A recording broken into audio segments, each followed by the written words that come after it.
Ellie didn't mention that I want to talk about as far as my story that I think will help this conversation along. I was born in 1972. That was the year that Shirley Chisholm took her historic candidacy to the floor of the Democratic Convention and garnered almost 200 delegate votes. That was also the year that a woman for the first time spoke as the keynote speaker at a major party nominating convention. That woman was Anne Armstrong, and she spoke at the RNC convention. My birth year was also the year that Sissy Fanfeld received the second highest number of votes at the Democratic National Convention after Gloria Steinem put her name in for nomination. I was in the womb as Barbara Jordan was running and winning the seat as the first African American to the House state. And 5 years later, my family moved me to Austin, Texas. When I got to Austin, Carol Keaton was serving her first term as the first woman mayor of Austin. She then went on to be elected 3 consecutive terms, the only mayor to have that in Austin so far. I paid very close attention growing up in Austin, growing up in Texas, as Ann Richards became the first woman to win. And my hometown is the same hometown as the legendary Roe v. Wade attorney, Sarah Weddington. So I've been blessed. I grew up in Austin knowing really only one thing about women and politics. We belong there. Yes. And as Ann Richards said, a woman's place is in the dome. And I definitely understand that we are still absolutely underrepresented when it comes to policy formation. We're miserably represented when it comes and discriminated against when it comes to running for office. And I think as we saw too clearly in the 2008 primary season, that it is definitely not a fair playing field. Now, 2008 will go down as a historic year for women in politics. We should be excited and thrilled how we increased our increase in turnout by 200% in the primaries. I think now had something to do with that as well, as with your support with Hillary. And for me personally, why it's so historic is because, gosh, we did really come close to nominating Hillary. And I was proud to go to many states and speak on her behalf as a surrogate to the campaign. It's something that I will remember for the rest of my life.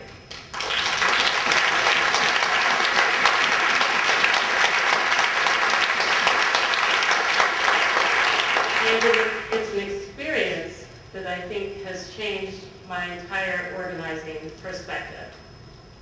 I'm going to come back around to the impact that 2008 had. But let's talk about numbers for a second.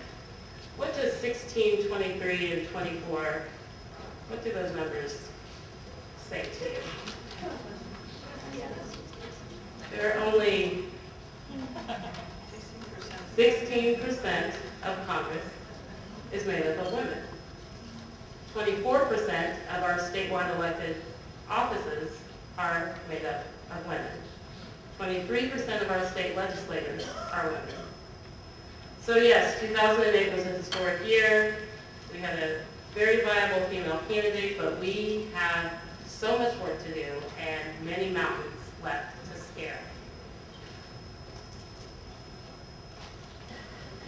So how are we going to scale those mountains? When I say that the 2008 elections changed my entire organizing perspective, it doesn't mean that my focus is shifting from young people. I think it's actually more laserly focused on young people.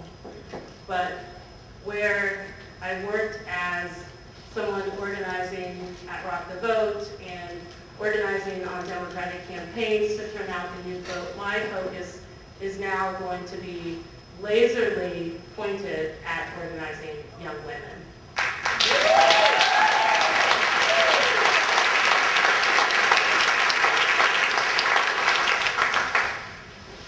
So there are a few things about this generation I think we should talk about. First, don't believe the hype. They are not apathetic. They are absolutely active. In 10 years, this generation will make up 1/3 of the electorate. In 10 years, they will make up 1/3 of the electorate. We have to pay attention to what their issues are and engage them in our issues, in our causes and organizations. They have technology at their fingertips that can move more people in a matter of minutes than traditionally has been done with membership organizations in work that took days, weeks, and even months. And sometimes years, as Ellie just said.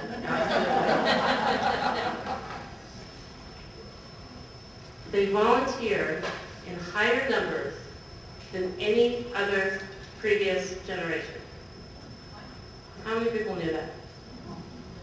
This generation that has definitely started to increase their voter turnout going back to 2004 and repeated again in 2006, and we've already seen what is yet to come in 2008.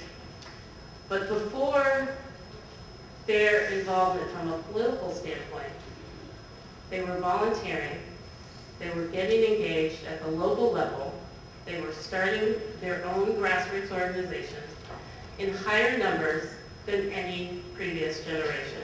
So please don't believe the hype when people try to point fingers and say that this generation is not engaged.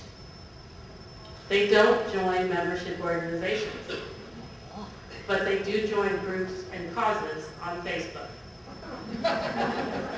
How many people in here have a Facebook account? Fantastic. I heard there was a workshop that was conducted, and I hope it's still going on. There's a room where you can go and sign up and get trained on how to do a Facebook account. It will mean that you'll get pictures and letters and input from people you haven't seen since 5th grade, and it's just something you have to deal with. But it also will mean that you will have your fingers at and access to a very large and engaged generation. Now, specifically with young women, they may not identify themselves as feminists, but they will when they come out of school and they get their first job and they don't make as much money as they make.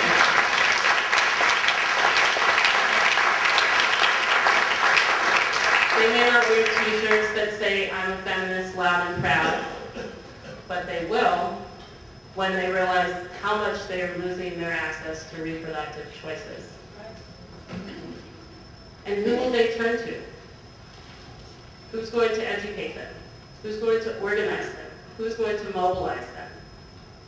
Not from a single candidate perspective, but on all of the issues that now has worked on and continues to work on. How will you organize them? It's not about doing everything online. You have to find this generation and many times online, but it is up to now and this organization and chapters across the country to take them offline and get them engaged in the streets.